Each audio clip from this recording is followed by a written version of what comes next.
Imagine, during Christmas dinner, my son-in-law poured a bucket of slop on my head and said, "Here's the soup you asked for."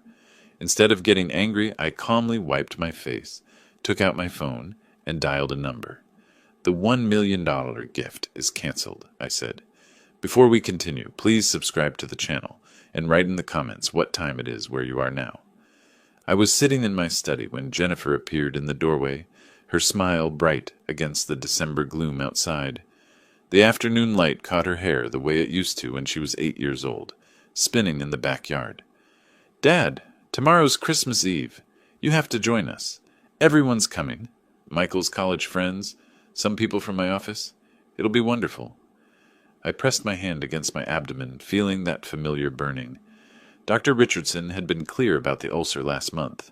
"Stress makes it worse," he'd said. "Rich foods are out." "I appreciate it, sweetheart, but my stomach's been giving me trouble. Dr. Richardson says I should stick to bland foods for a while. You all enjoy yourselves." Her face fell. For a moment she looked genuinely disappointed, and something in my chest softened. "No, absolutely not. I'll make you something special. A proper soup, nothing heavy. You can't spend Christmas Eve alone in your room. Please?" I studied her expression, searching for something I couldn't quite name. "You'd do that? Make something separate just for me?"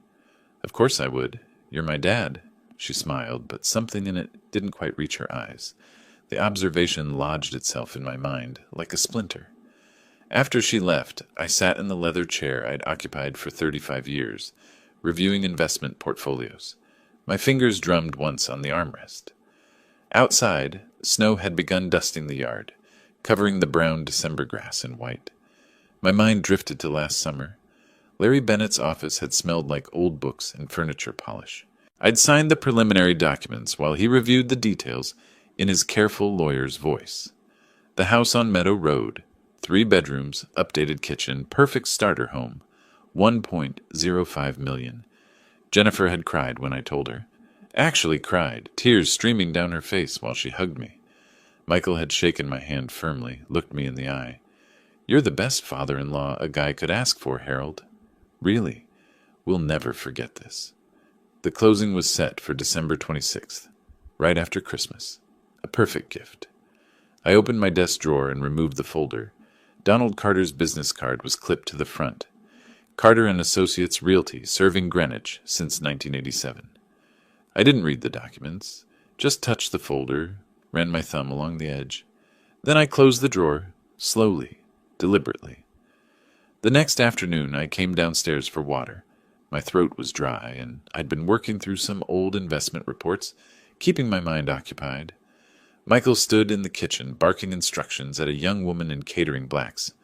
Rental chairs were stacked near the dining room. Cases of wine lined the counter. "Need any help with the preparations? I could—" Michael barely glanced up from his phone. "We've got it covered, Harold. Professional caterer handles everything. Wouldn't want you overdoing it at your age." "I'm 65, not 90. I can still manage to—" "Really, it's fine. Go rest. That's what you're good at these days, right?" He laughed, but it wasn't friendly. The catering assistant busied herself with wine glasses, her shoulders tense. I noticed how Michael positioned himself between me and the counter space, forcing me to navigate around him. He didn't move aside. He occupied my kitchen as though it belonged to him, his movements proprietary and assured. The young woman glanced between us, uncertain whose authority to follow. I retreated upstairs without comment. That evening I sat at my desk reviewing quarterly statements when I heard voices in the hallway below. Jennifer and Michael speaking in urgent whispers. I moved closer to my door, the old floorboards creaking slightly under my weight. "Just need to hold it together through closing. After that—" Michael's voice, low and tense. I know. But he's still my father, Michael." Jennifer sounded strained. "Your father, who's been sitting on a $2 million house while we've been cramming into the guest room for 2 years? Come on, Jen. We've earned this. Okay. After the 26th, everything changes." Her voice was barely audible. The staircase creaked under footsteps heading down. I stood in the gathering darkness of my study, my chest tight. The words repeated in my mind, arranging themselves into patterns I didn't want to see. Later, I picked up my phone. Larry answered on the second ring, his voice warm and familiar. "Larry, it's Harold Warren. Sorry to call so late." "Harold, no problem at all. What's on your mind?" "That house closing on the 26th. Everything still on schedule?" "Locked and loaded. Just need your signature and the wire transfer. Your kids must be thrilled." I paused, watching snow fall past my window. "Yes, thrilled. That's exactly the word." The silence on the line stretched for a moment before Larry cleared his throat. "Everything all right, Harold?"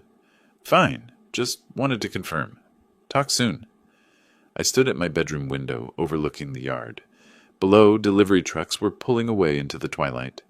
Michael stood in the driveway, directing a worker with exaggerated authority, gesturing broadly like a conductor before an orchestra. Jennifer emerged from the house, wrapped her arm around his waist. They looked up at my house. My house. And Michael said something that made her laugh. His hand rested on her shoulder with casual ownership. Jennifer appeared at my study door an hour later. "Dad, everything okay? You've been up here all evening." I closed the document folder on my desk. "Fine, sweetheart. Just going over some paperwork. You work too hard, even in retirement. Tomorrow night, relax, enjoy yourself. I promise I'll make you the best soup you've ever had." "I'm sure you will." I watched her face carefully, searching for the little girl who used to bring me dandelions from the garden. "Love you, Dad." She blew a kiss and disappeared. "Love you too," I said to the empty doorway, but my expression remained troubled. "Tomorrow night," I thought, standing at the window again. "Tomorrow night I'll see how this plays out." The next evening arrived, 7 o'clock. I heard voices and laughter drifting up from downstairs. The sound of my home transformed into something unfamiliar. I paused at the top of the staircase, my hand on the polished oak banister that had been there since 1993. Below, my living room had become a festival of strangers. Voices overlapped in cheerful chaos. Wine glasses clinked. Someone laughed too loudly at a joke I couldn't hear. I descended slowly, each step deliberate. Several guests glanced up. A few nodded politely. Most ignored me entirely. Michael stood near the fireplace, animated, gesturing with a tumbler of whiskey. His face was flushed. Jennifer moved between kitchen and dining room, playing hostess in her emerald dress. When she spotted me, her smile froze for just a moment before she approached. "Dad, you came down. How are you feeling?" My stomach cramped on cue. I hadn't eaten since lunch. Crackers and weak tea. The rich smells from the kitchen made me queasy, and the sharp alcohol vapors in the air didn't help. I touched her elbow gently. "About that soup you mentioned, sweetheart. My stomach's really bothering me. Could I have some now?" Her face flushed. She glanced toward Michael, then back. "Oh, right. The soup. It's still cooking. On the stove. Needs to simmer a bit longer."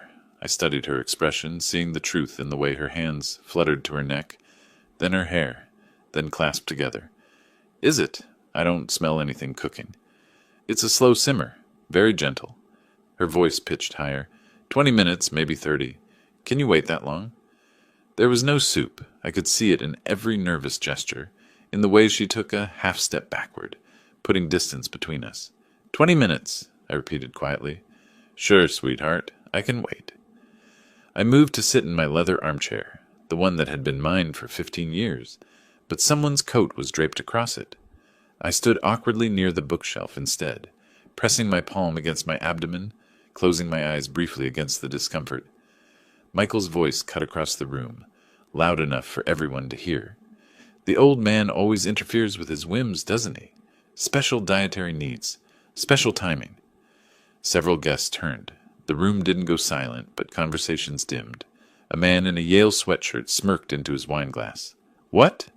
"It's true," Michael continued, his words slightly slurred. "Every family gathering, it's about Harold's stomach, Harold's schedule, Harold's comfort."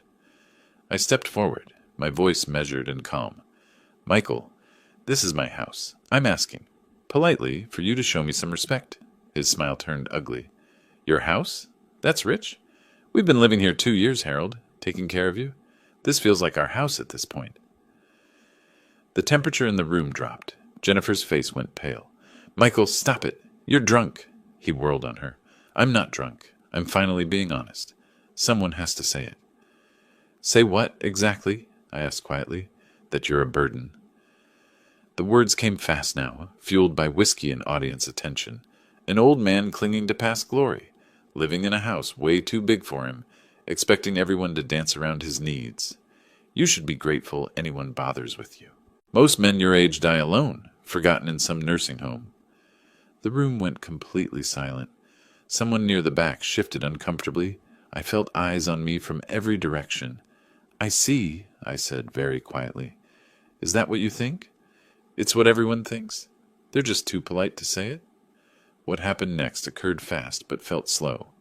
Michael set down his glass with exaggerated care. He walked toward the kitchen with theatrical purpose, yanked open the cabinet under the sink, and retrieved a metal bucket. Kitchen scraps from the party prep filled it, vegetable peels, discarded food, greasy water with a slick sheen on top. The smell hit me even from across the room. Several guests gasped. "Michael, what are you—" Jennifer started. "You want your special soup, old man?" Michael crossed the room in 4 strides, his eyes glassy and bright. Here's your soup." He lifted the bucket high and dumped the entire contents over my head. Garbage slid down my face. Potato peels stuck to my shoulder. Liquid dripped from my nose, my chin, soaked through my shirt in cold, greasy rivulets. The smell was revolting. Onion skins, coffee grounds, eggshells, rancid water. For 3 seconds, no one moved. Then someone giggled. The giggle became a laugh. Soon half the room was laughing, some covering their mouths, others openly howling. The man in the Yale sweatshirt actually clapped twice. A woman near the dining table had her shoulders shaking, unable to control herself. "Bon app? Tit?" Michael grinned triumphantly. Jennifer stepped forward, her hand outstretched. "Michael, you shouldn't have done that." But she was smiling too, trying not to, pressing her lips together, but smiling. I reached up and removed a piece of lettuce from my cheek. I pulled a cloth napkin from the side table, one of the good ones, monogrammed, and methodically wiped my face. No hurry, no theatrics, just careful, almost ceremonial cleaning. Then I removed my phone from my pocket. My fingers were steady as I typed, "Donald, cancel the Meadow Road purchase immediately. The deal is off. The $1 million gift is canceled. We'll call tomorrow to confirm." I pressed send. The message confirmed with a soft chime. Michael's grin faltered slightly. "What are you doing? Harold? What are you—" I looked at him, just looked at him for a long, quiet moment. His face was still flushed, still triumphant, but something flickered in his eyes. Uncertainty, perhaps, or the first cold touch of consequence. Then I turned and walked to the stairs. My footsteps on the hardwood were the only sound in the now silent room. Behind me, someone cleared their throat nervously. I heard Jennifer whisper something urgent, but I didn't turn back. I climbed the stairs slowly, feeling garbage drip from my clothes with each step.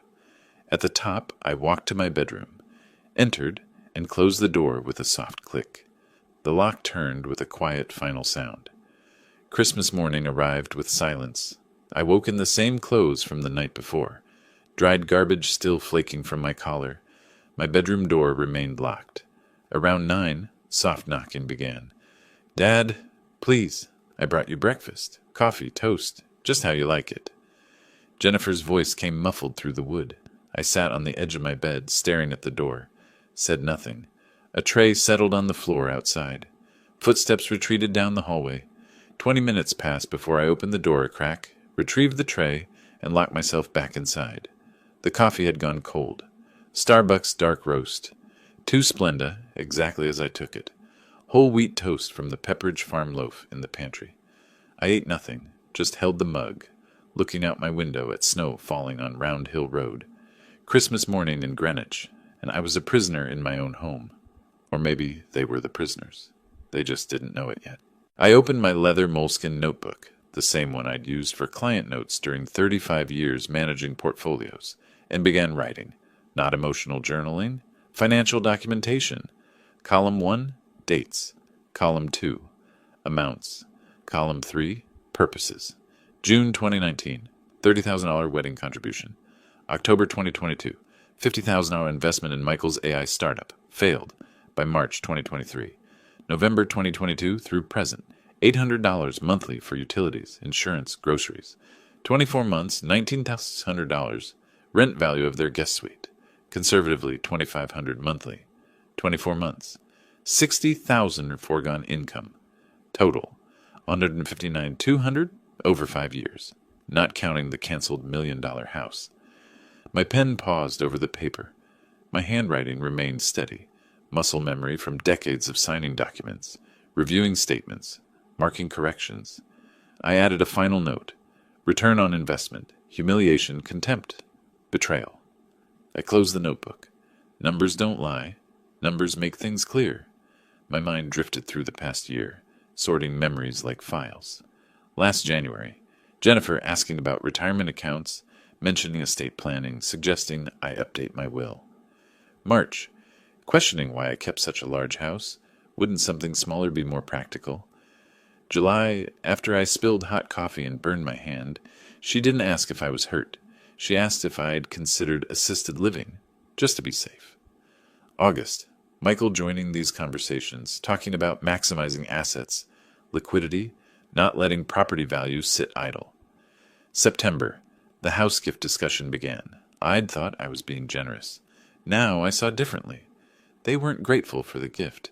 They were impatient it took so long to arrange. Each memory sharpened something inside me. My daughter hadn't transformed overnight. It was gradual. Death by 1,000 small betrayals. Over the next 5 days, Jennifer knocked twice daily. Christmas night, December the 26th morning, evening, the 27th. Each time her voice came through the wood with apologies, pleas, promises. Dad, please, can we talk? Michael's sorry. He was just drunk. You're worrying me. At least tell me you're okay. I sat 6 feet from the door each time, listening. Never responded. Not once. Silence was its own weapon. Let her worry. Let her feel uncertainty. On the 27th, Michael's voice joined hers, blustery and defensive.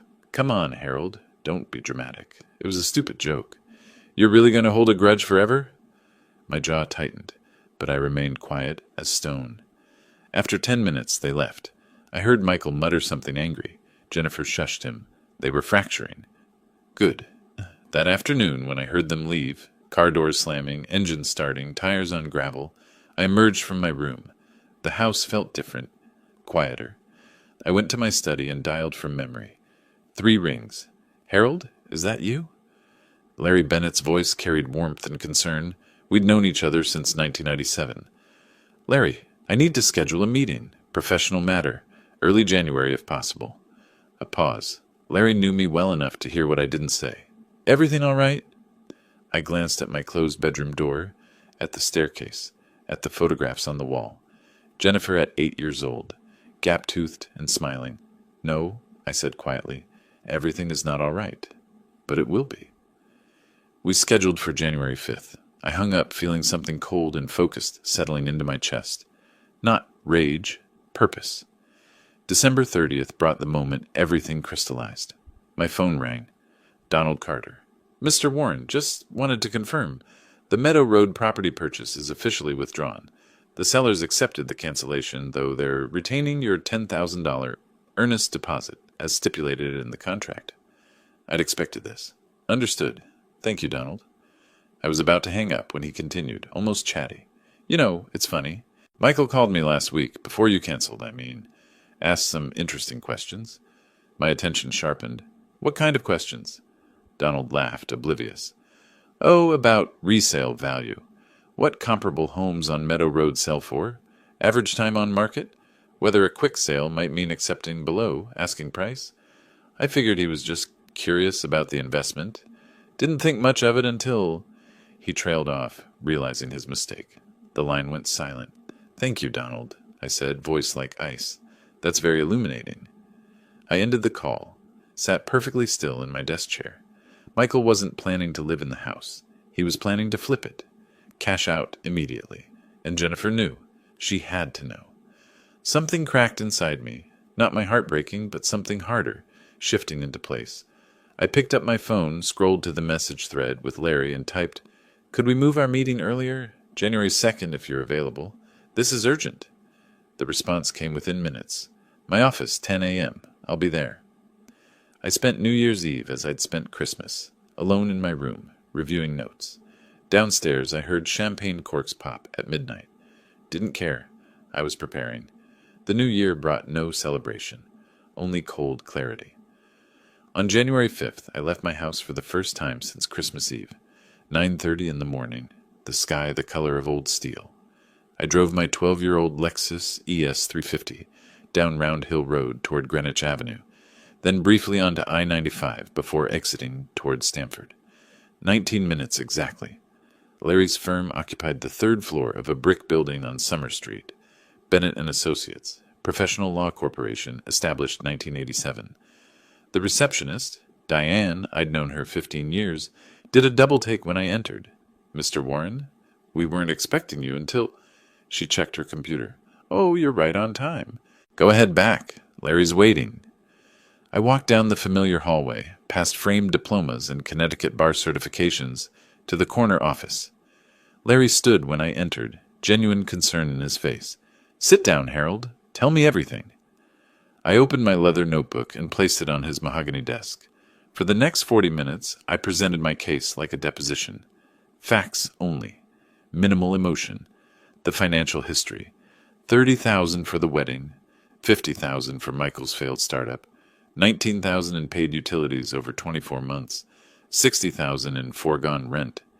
Jennifer's behavioral shift. Estate planning questions. Assisted living suggestions. Increasing focus on my finances rather than my well-being. Michael's Christmas Eve assault, described clinically, the public nature emphasized. Donald Carter's revelation, Michael's questions about quick resale values before closing. Larry made notes, asking pointed questions. "Did you document the canceled closing?" "Yes, email confirmation from Donald." "The $10,000 earnest deposit?" "Lost per contract terms." "Any witnesses to the Christmas incident?" 12 guests.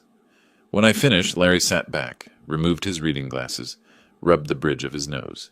"Harold, this is elder financial abuse territory, an attempted fraud." He paused. "I don't want them arrested. Not yet. I want them gone. Legally, cleanly, permanently. But I want to control the timing." Larry opened his desk drawer, retrieved a thick folder. Connecticut General Statutes, Property and Real Estate sections. He walked me through Section 47023, 30-day notice to quit for tenants at will. No lease, no rent paid. They're tenants at will. You can evict with simple, written notice. No cause required beyond ownership rights. He leaned forward. But if you want this to stick, if you want to prevent countersuits for constructive eviction or elder coercion, we need documentation. Lots of it. He proposed a plan. Obtain Michael's credit history legally, through legitimate channels Larry had access to as part of a potential financial abuse investigation. Continue documenting behaviors. Wait until after the fake apologies came, and Larry predicted they would come, then strike. "You're playing chess," Larry said. "They're playing checkers. Let them make their moves while you control the board." "One more thing," I added. "I want to know exactly how deep Michael's debts go. Every card, every loan, every desperate attempt to get money." Larry nodded slowly. "I can submit a request through our firm's investigative service. It's legal if there's legitimate concern about financial exploitation. Given what you've told me, we have grounds. Give me a week." 5 days later, on January 10th, I was in my study reviewing property tax documents when a soft knock came at the door. "Dad, Michael and I would like to talk. Please." Jennifer's voice quieter than before. I considered ignoring them, but Larry's advice echoed, "Let them show their hand." I opened the door. Jennifer looked exhausted. Dark circles, hair pulled back hastily. Michael stood behind her, wearing an expression I recognized from countless business meetings. Rehearsed contrition. "Come in," I said neutrally. They entered carefully, like animals approaching a trap. "Harold, I owe you a huge apology." Michael's speech was smooth, practiced. What I did on Christmas Eve was inexcusable. I'd been drinking too much, stressed about work, and I completely lost perspective. It was meant as a joke, a terrible, awful joke, but I see now how hurtful it was. Jennifer added, "Dad, we both feel horrible. Michael knows he crossed a line. We've been worried sick about you." I watched them. Jennifer's hands twisted together, genuine anxiety. Michael's eyes kept flicking to my desk. to my face, searching for reaction. I let the silence stretch. 20 seconds? 30. I appreciate you saying that, Michael. I need some time to process everything that happened. Michael's relief was visible. Of course. Take all the time you need. We just wanted you to know how sorry we are. There was a pause. Then Michael, unable to help himself, the house situation, is that something we can still discuss? When you're ready? There it is, I thought. The real reason. We'll see. Like I said, I need time. They left. I immediately made notes. Jan 10, 10:15 a.m. Apology attempt. Michael's primary concern, house gift status. Used words inexcusable. Stressed about work. Lie, he has no job. Asked about house within 3 minutes. Over the next 2 weeks, I became invisible in my own home. I learned their patterns. Michael leaving around 10 most mornings, supposedly to the gym. Jennifer working from home, taking calls in the kitchen from 2 to 4. I moved when they didn't. Retrieved mail, checked the office, observed. I went through trash. Not kitchen garbage, too obvious, but recycling bins outside, the paper shredder bag, Jennifer's bathroom wastebasket. Found a Chase statement dated January 12th. Minimum payment $485. Past due notation. A crumpled AT&T bill. Service suspended. $327 owing. I photographed everything, created dated folders, emailed copies to my secure account. On January 18th, I heard Michael on the phone in the guest room, voice low but audible. I know. The closing got delayed. It's temporary. No, he's fine. Just old and stubborn. Look, once we sort this out, I'll have access to liquidity. I promise. Pause.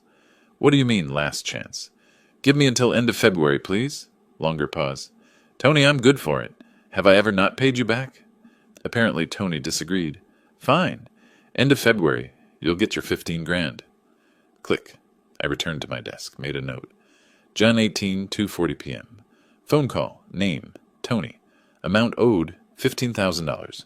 Threat implied. Deadline, end of February. Michael claims liquidity coming soon. He still thought the house gift was happening. Just delayed.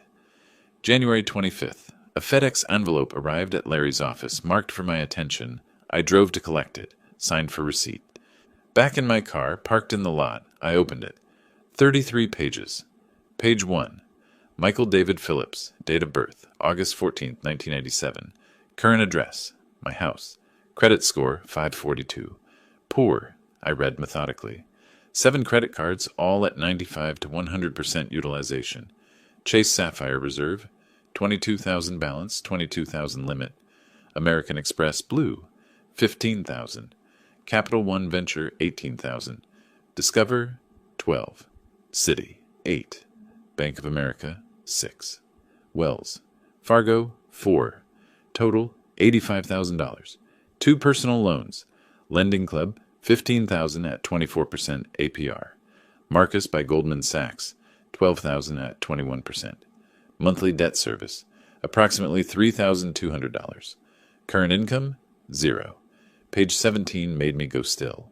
Recent credit inquiries. Home equity line of credit. First Republic Bank. Application date 11/18/2024. Denied. Property address 47 Round Hill Road, Greenwich, CT.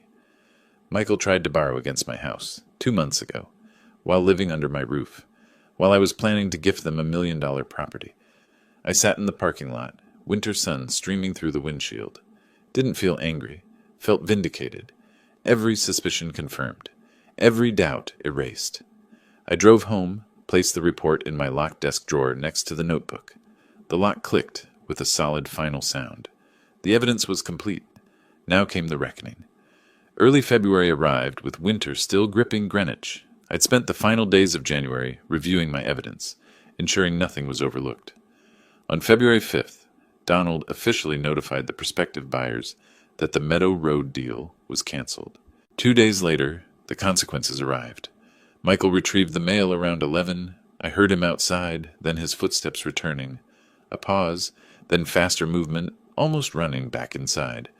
3 minutes later, my study door slammed open without knocking. Michael stood in the doorway, Jennifer behind him, both looking like they'd seen something terrible. He waved a certified letter like a weapon. "What is this? What did you do?" I removed my reading glasses slowly, set them on the desk. "I assume you received notice about the canceled house purchase. I informed Donald in December." Michael stepped forward aggressively. "This letter says we owe $15,000 to people we've never met for a house we never got." I kept my voice level. "You owe that money because the cancellation created financial damages for innocent third parties. That's how contracts work." Jennifer's eyes filled with tears. "Dad, how could you? We apologized. We tried to make things right. And you just destroyed our future? Over one mistake?" I stood slowly, deliberately. "One mistake? That's what we're calling Christmas Eve? Interesting." Michael's voice rose. "I was drunk. I apologized. You're really going to hold a grudge forever over a stupid joke?" "It wasn't a joke," I said, "and it wasn't just that night. But let's discuss that." I walked to my desk, opened the locked drawer, removed a manila folder.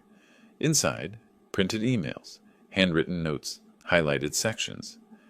"Michael, do you remember speaking with Donald Carter on December 20th? 4 days before Christmas. 4 days before you poured garbage on me."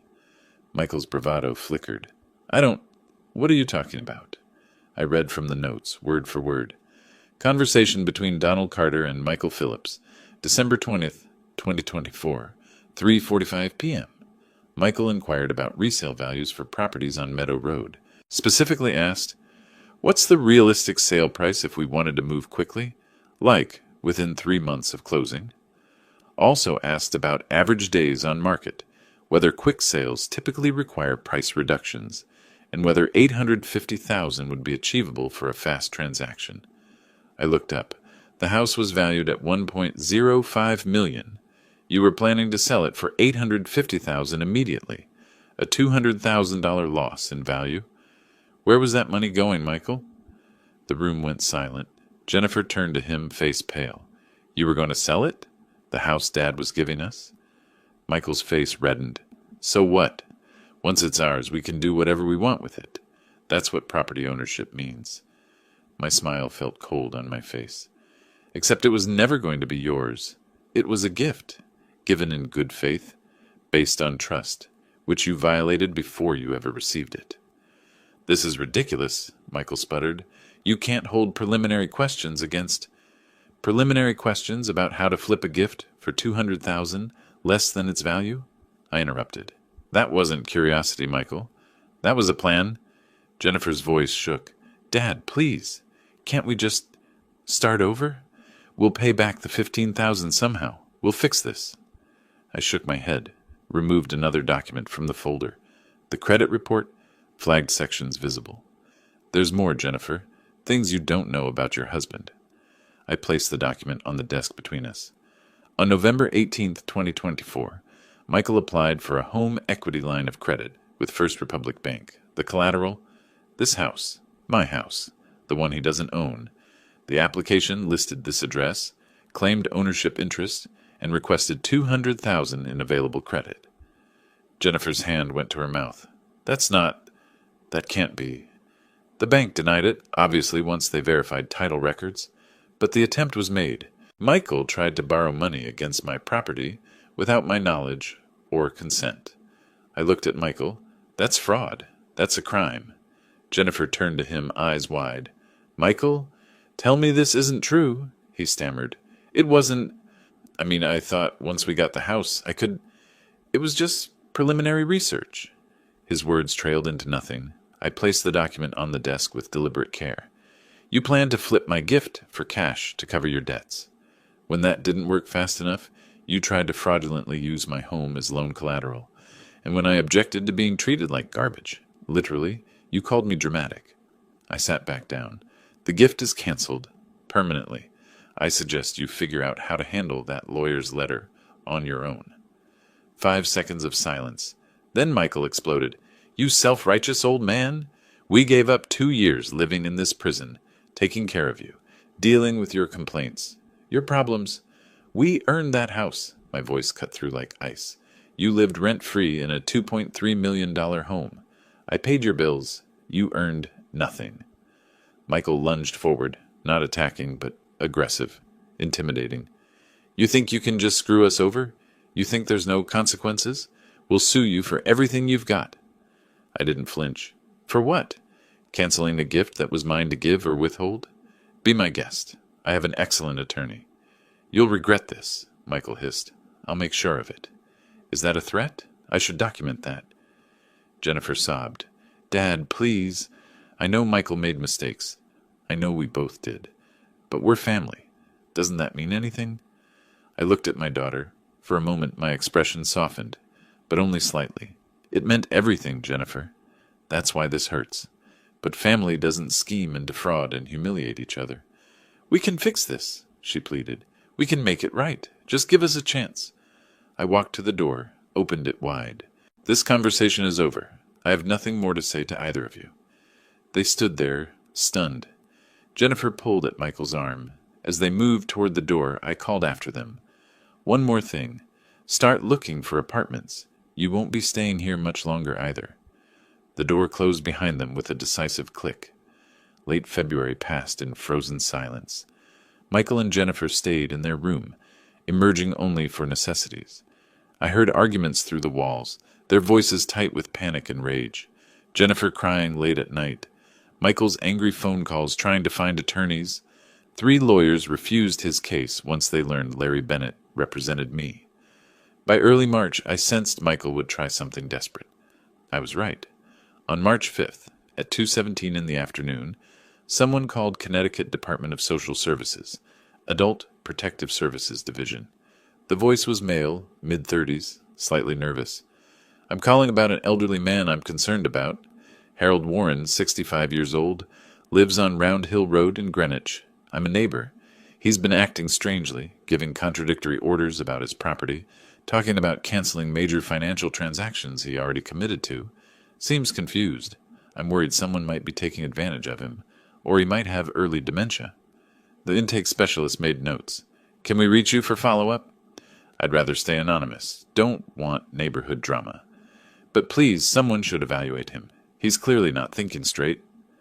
The call disconnected. Larry phoned me that evening. They'll probably send someone within 3 business days. Standard protocol. When they arrive, be cooperative. Take whatever assessment they offer. You'll be fine. 3 days later, March 8th, 10:30 in the morning, my doorbell rang. I'd been expecting it. I opened the door to find a woman in her late 40s, professional attire, laminated ID badge visible. Mr. Warren, I'm Patricia Delgado from Adult Protective Services. I apologize for arriving unannounced. We received a concern call about your well-being. May I come in? I opened the door wider. Of course, please. We sat in the living room. She explained. Someone reported concerns about confusion, irrational property decisions, potential cognitive decline. I need to ask, do you feel you're being pressured or taken advantage of by anyone in your life? I almost smiled. Quite the opposite. I recently discovered family members were attempting to take advantage of me.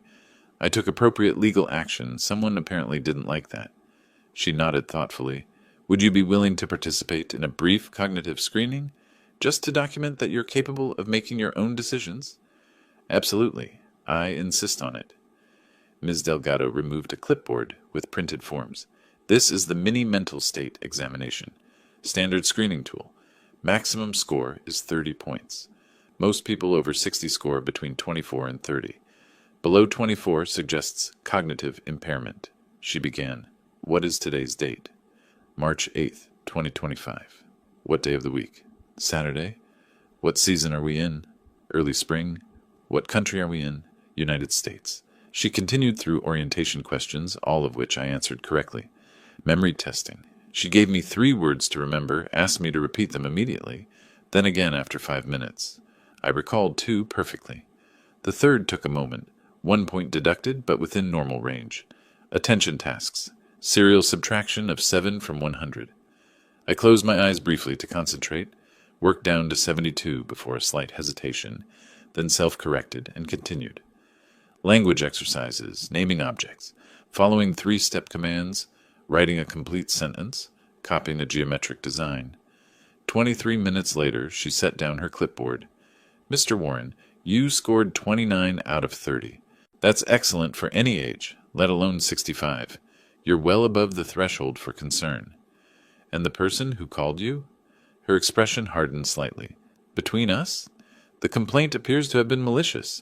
Someone wanted to create problems for you. I'm closing this case and noting that in my report. If this was retaliation for you taking legal action to protect yourself, that's abuse of the reporting system. She stood, shook my hand.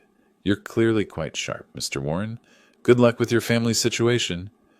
After she left, I returned to my study and sent Larry a text. APS visit complete. Scored 2930. Case closed. Proceed with next phase.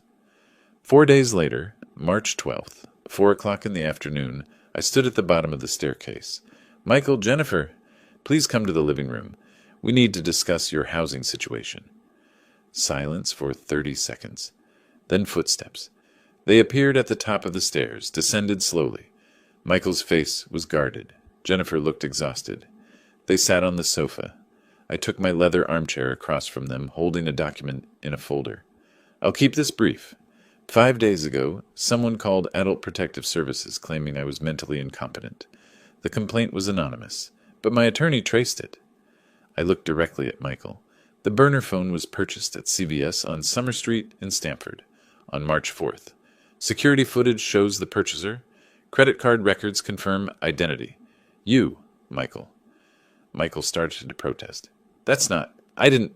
I raised a hand. Please, don't insult both our intelligence. A social worker visited me. I took a cognitive assessment, scored in the 97th percentile. The case was closed and flagged as malicious.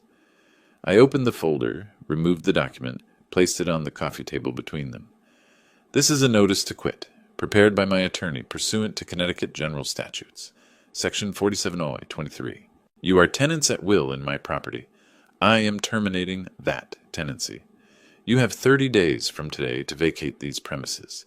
Your deadline is April 15th, 2025, by 5 p.m.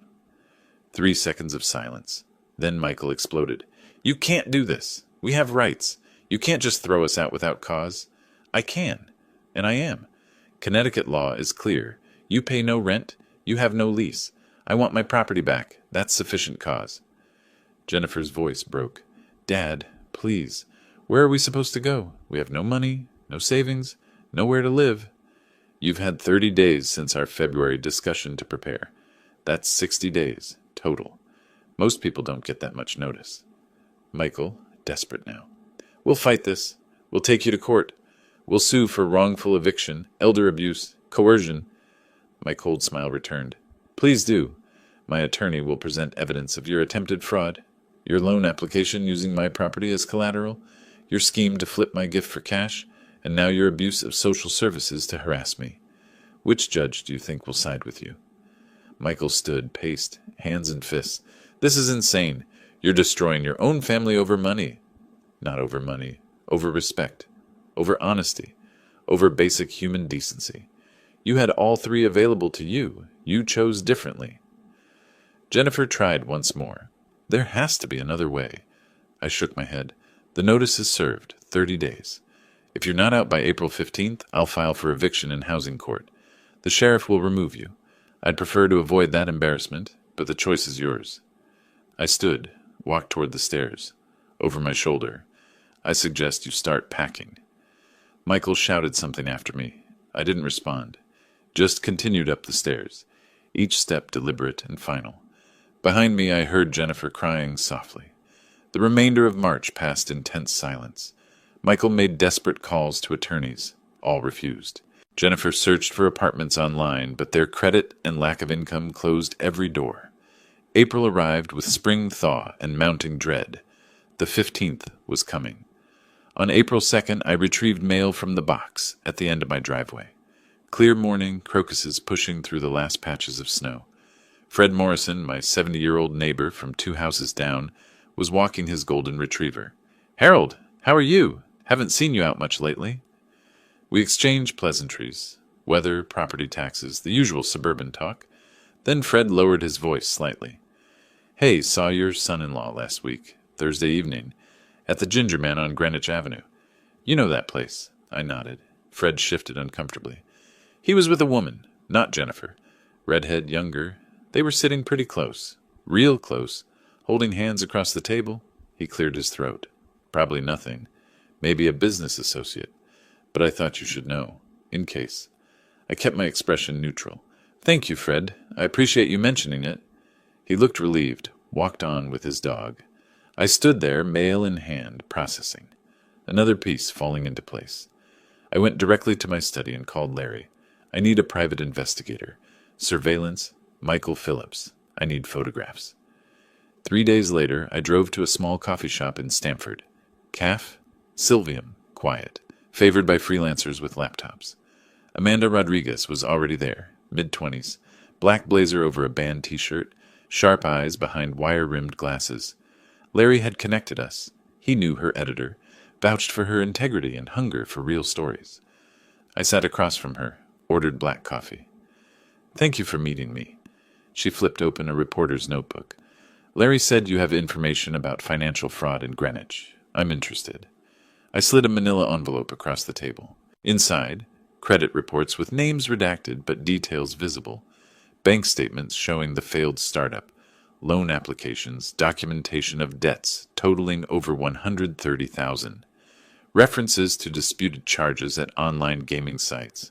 There's an individual in Greenwich, I won't name him, who's been running an investment scam, claims to have a revolutionary tech startup, took money from friends and family. The startup failed 2 years ago, but he continues living as though it succeeded, deep in debt, possibly involved in online gambling to try to dig out. Her eyes widened as she reviewed the documents. This is solid. Why bring this to me? Because people should know, because he's hurt people, and because truth matters. I'll need to verify everything independently. I'd expect nothing less. I stood. One more thing. He has a pattern of manipulating elderly people for financial gain. That's not in the documents, but it's true. I left before she could ask more questions. April 12th arrived.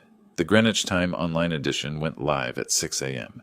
By 7, I heard Michael's phone ringing downstairs over and over. The print edition hit doorsteps at 8. I retrieved my copy, unfolded it, at my breakfast table. Page 3. Local startup founder faces $130K in debt. Gambling questions raised by Amanda Rodriguez. The article was devastating. Michael wasn't named, but the details were unmistakable. A Greenwich resident who founded a tech startup in 2022, claimed revolutionary AI solutions, took investments from family, promised returns that never materialized.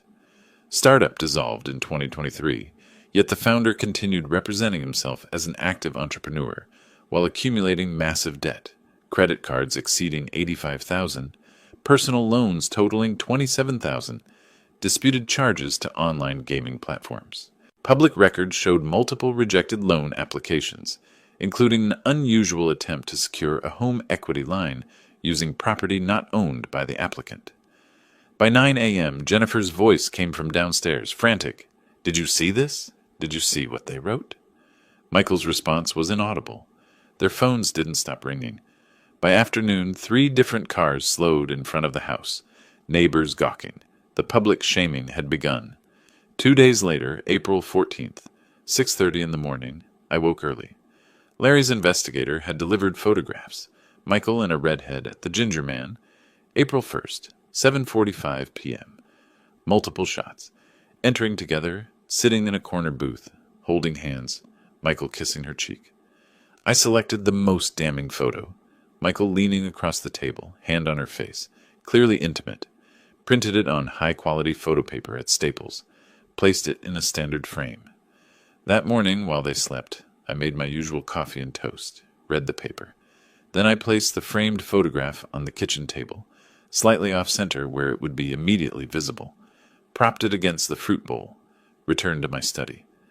At 7:45, Jennifer's footsteps descended. Her morning routine, coffee first. The kitchen door swung open. 10 seconds of silence, then a gasp. Michael! Michael, get down here right now! The screaming started. Who is this? Who is she? Michael groggy. What are you talking about? This picture. Is this you? Is this you with another woman? A crash, the frame hitting the floor. Where did that come from? That's not... Don't lie to me. I can see the date. April 1st. You told me you had a business dinner. The fight escalated. Objects breaking, furniture scraping, Jennifer sobbing, Michael shouting denials that dissolved into weak justifications. The marriage died in my kitchen. I listened from upstairs without expression. April 15th arrived. By morning, the house was eerily quiet. Around 11, Michael appeared at the top of the stairs, duffel bag in hand. Face haggard, unshaven, eyes red. He saw me in the living room. Stopped. We looked at each other. His mouth opened, then closed. What was there to say? I didn't break the silence.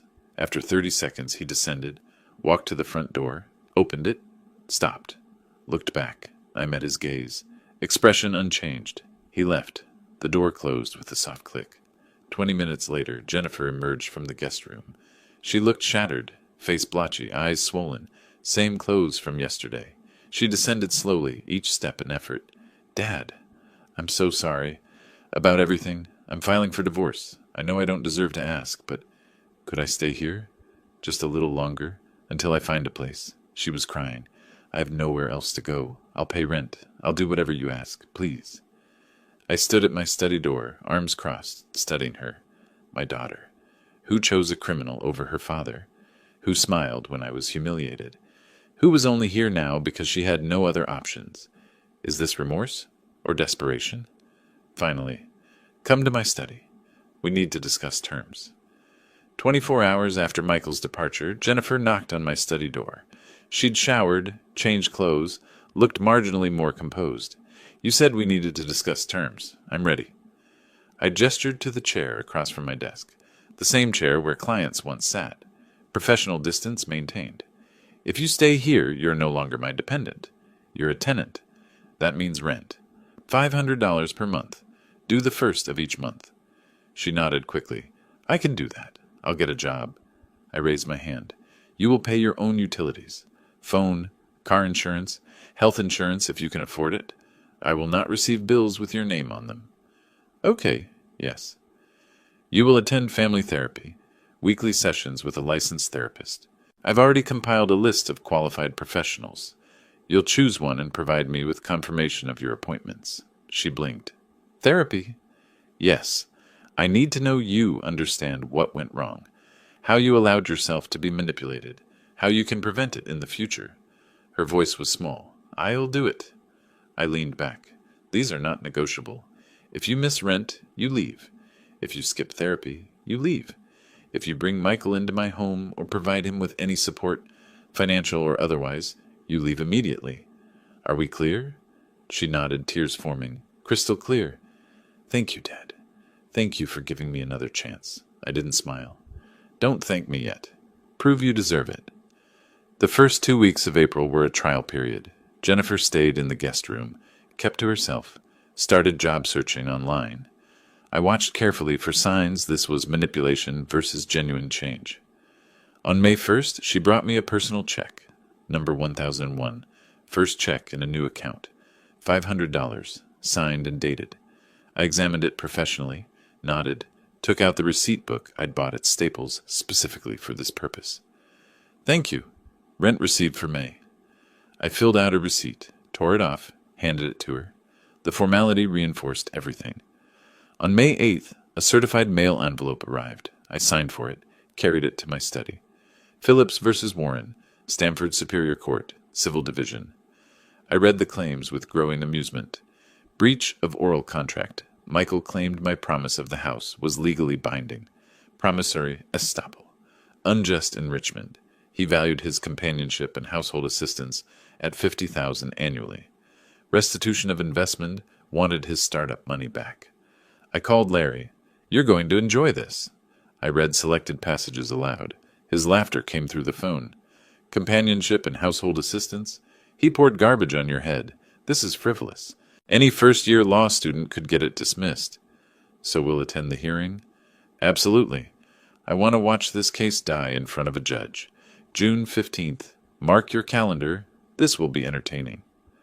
4 days later, Jennifer officially filed for divorce at Stamford Superior Court. Irretrievable breakdown, adultery. May continued. Jennifer paid rent on time. Attended therapy every Wednesday at 4 p.m. I verified the appointments with Dr. Linda Chen's office. 90 minutes later, her car returned. On May 18th, Jennifer cooked dinner for the first time since childhood. Baked chicken, roasted vegetables, simple salad. She set the table carefully, used the good dishes. We ate in silence for several minutes. Finally, she set down her fork. Dad, I need to say something. A real apology. Not like before. I continued cutting my chicken, didn't look up.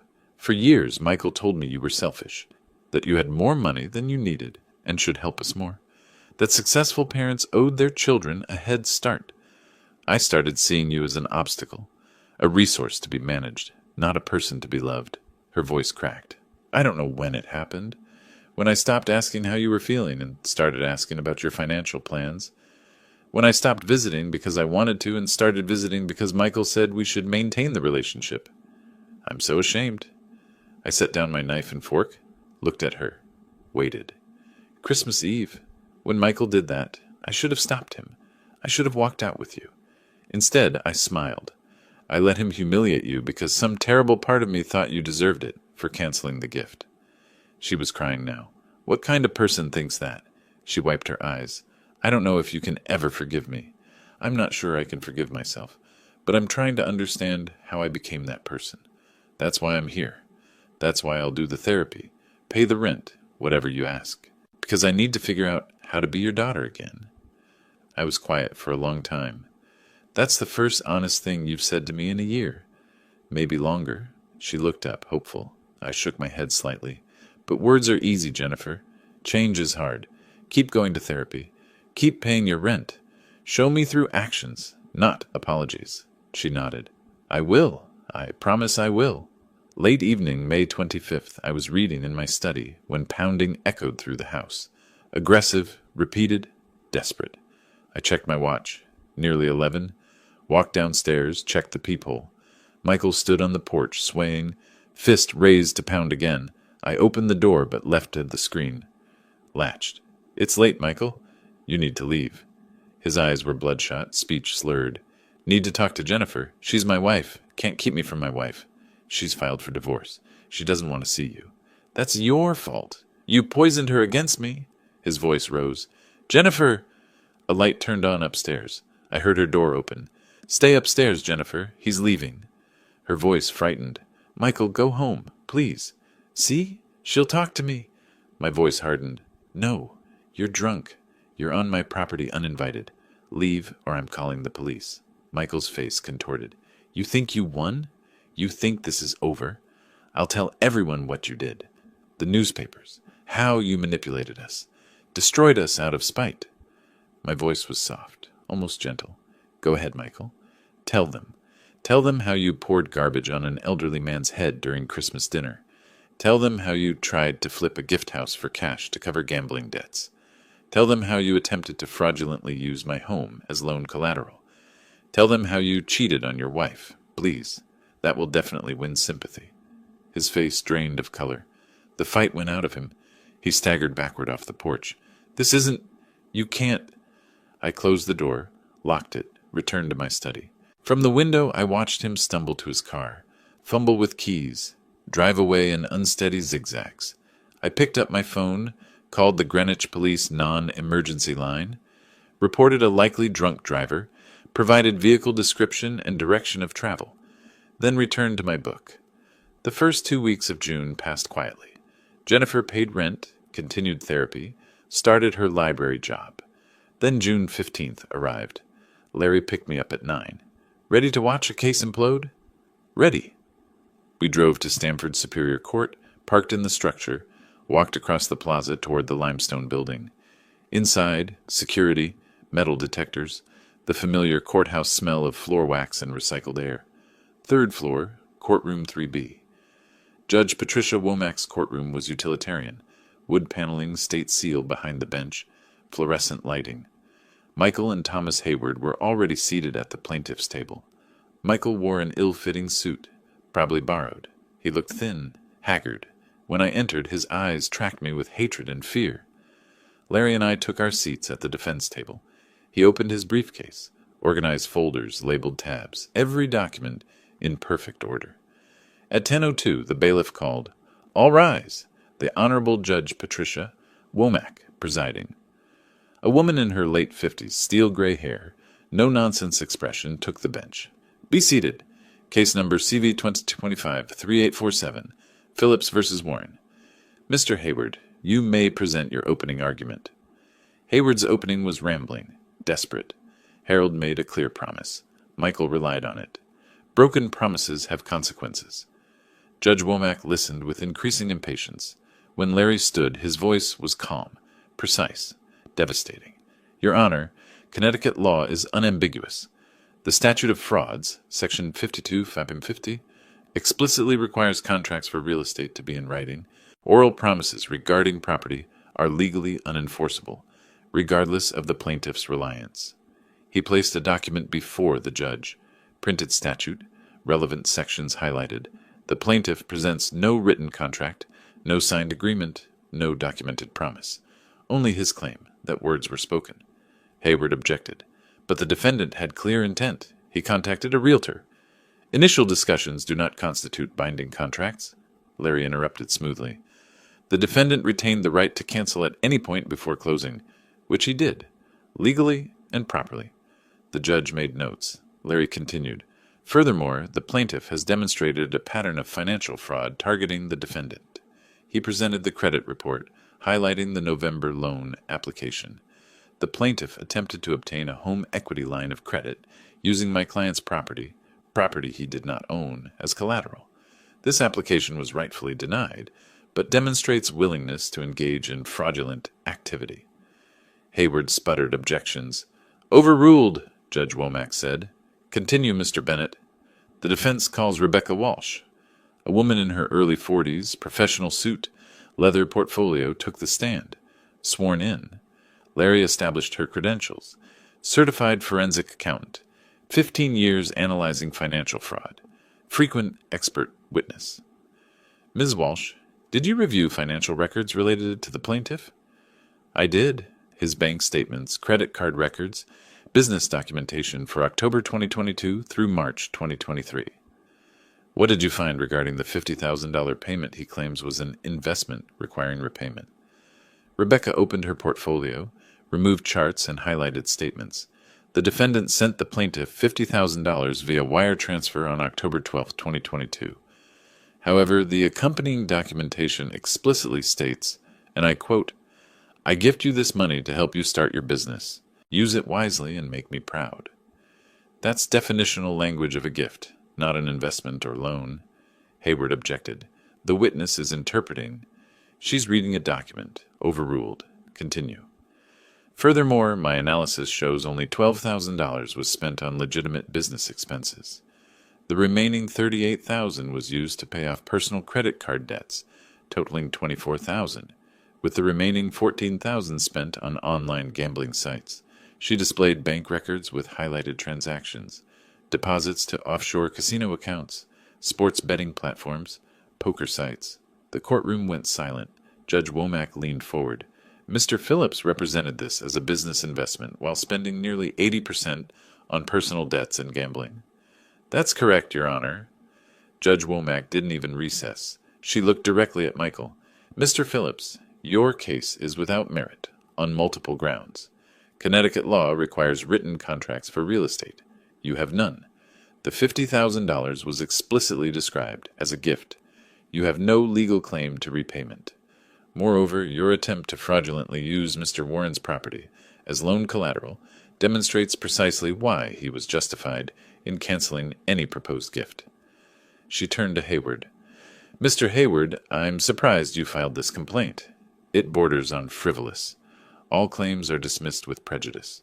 Furthermore, Mr. Phillips is ordered to pay Mr. Warren's reasonable attorney fees." $8,500, Your Honor," Larry said. "I can provide itemization immediately." "Approved. Mr. Phillips, you have 30 days to pay. This court is adjourned." The gavel fell. Michael sat motionless, face drained of color. Outside in the hallway, Jennifer was sitting on a bench. She'd come in case she was called as a witness. When she saw us emerge, she stood. Michael stumbled out moments later, saw her, started toward her. "Jen, please, we need to talk." Her voice was ice. "No, we don't. My attorney will contact you about the divorce. Don't call me. Don't come to the house." She walked to my side. Michael stood alone in the courthouse hallway, watching us leave together. 10 days later, June 25th, I asked Jennifer to meet me in my study. Evening, quiet house, desk lamp casting warm light. She sat in the client chair, nervous. I slid a bound document across the desk. Last will and testament of Harold Warren. She didn't touch it. "You're still my primary beneficiary. Everything I have goes to you eventually. But there are conditions." I opened to a tabbed section, pointed. "The estate transfers to a trust managed by Larry. You receive monthly distributions equivalent to modest living expenses. Full control transfers to you at age 45, but only if you meet certain requirements." Her voice was small. "What requirements?" "Demonstrate 5 consecutive years of financial responsibility, steady employment, no significant debt. Complete at least 2 years of therapy with documented progress. If you marry again, your spouse has no claim to trust assets. Without a prenuptial agreement, I would have approved." Her eyes filled with tears. "You don't trust me." My voice softened slightly. "I'm protecting you. From opportunists. From yourself. These conditions aren't punishment. They're guardrails. Show me you can manage money responsibly, maintain emotional health, make wise decisions, and the money is yours. But there won't be easy access. The house? You can't sell it for 10 years after my death. Live in it, rent it out, whatever. But not sell. I won't have it flipped for cash." She nodded slowly. "I understand. I accept. Thank you for not cutting me out completely. You're my daughter. I love you. But love doesn't mean enabling bad decisions." She stood, walked around the desk, hugged me, tentative at first, then genuine. I stiffened initially, then carefully placed one hand on her back. Brief, formal, but real. July arrived with summer heat and cautious optimism. Jennifer paid July rent before I woke. The check appeared under my study door. July 15th, she came home excited. "Dad, look!" She showed me a letter. Greenwich Library offered me the administrative coordinator position. $68,000 a year, full benefits. Start August 1st. I read it carefully. "Congratulations, that's a solid position." "I know it's not glamorous, but it's honest work, and it's mine." Honest work is more valuable than you realize. Be proud of it. The weeks established a rhythm. Wednesday afternoons, her car left for therapy, returned 90 minutes later. Thursday evenings, she cooked simple dinners, set 2 places. We ate together with minimal conversation but no tension. Saturday mornings, we shopped for groceries together. She helped with the garden, weeding, watering, reading the gardening book I'd left on the porch table. By August, I realized I hadn't checked her therapy attendance in 3 weeks. I simply trusted she was going. On August 15th, the divorce decree arrived. Jennifer brought it to my study unopened. "It's final today. Do you want to read it?" I shook my head. "That's your business, but I'm glad it's done." She opened it, scanned the language, laughed bitterly. "The prenup. Michael insisted on it 7 years ago because I had nothing and he was so confident. Now it protects me from his debts. Ironic. Irony is often instructive." A week later, Larry called. Michael filed for bankruptcy. Chapter 7. He's moving to his brother's place in Bridgeport. Thank you for letting me know. After hanging up, I sat quietly. No triumph, no pity, just closure. September arrived with early autumn, my 66th birthday. September 5th. Jennifer spent the afternoon in the kitchen. Around 2 p.m. she appeared in my study doorway. "Dad, did your doctor say anything specific about the soup? Like which vegetables are safest?" I consulted my memory of Dr. Richardson's guidelines. Carrots, celery, potato are fine, nothing acidic. Low sodium, simple broth base. She nodded, returned to the kitchen. At 5, Fred Morrison arrived, Oxford shirt, khakis, bottle of modest wine. "Harold, happy birthday. 66, you're still a youngster." At 6, Jennifer called us to the dining room. The table was set properly, cloth napkins, good dishes, candles. In the center, a tureen of soup, steam rising gently. She ladled soup into my bowl first. Clear broth, soft vegetables, aromatic but mild. She met my eyes. "The soup I promised you 9 months ago. I'm sorry it took so long." We ate. The soup was good, not elaborate, but carefully made, appropriate for my needs. After the main course, Jennifer stood, glass in hand. I need to say something. Dad, I'm so sorry for everything, for letting greed blind me, for choosing material things over our relationship, for standing by while someone humiliated you in your own home. Her voice cracked, but she continued. You were always there, supporting me, helping me, loving me, and I took it all for granted. I treated you like an obstacle instead of my father. Tears now, but she didn't look away. Thank you for not abandoning me completely. Thank you for the painful lesson I desperately needed. I'm trying to be better. Every day, I'm trying. I set down my spoon, wiped my mouth. Jennifer, I did what I believed was just. Not revenge, justice. Michael got what he deserved because his actions warranted consequences. You got a second chance because I believe you can learn from mistakes. I paused. But the chance is only opportunity. What you do with it, that's entirely your choice. Keep making good ones. Fred raised his glass. To second chances and good choices. Later, after Fred left and Jennifer was cleaning the kitchen, she paused by my study. Dad? I looked up. She crossed the room, bent down, hugged me. No hesitation this time. I set down my book, put both arms around her, held her. I love you, Dad. I love you too, sweetheart. Night fell. The house grew quiet. I took my cup of soup. Jennifer had saved some for me, reheated it, and walked to the porch. The wicker chair creaked as I sat. September evening, crickets singing, the garden visible in fading light. The roses still blooming.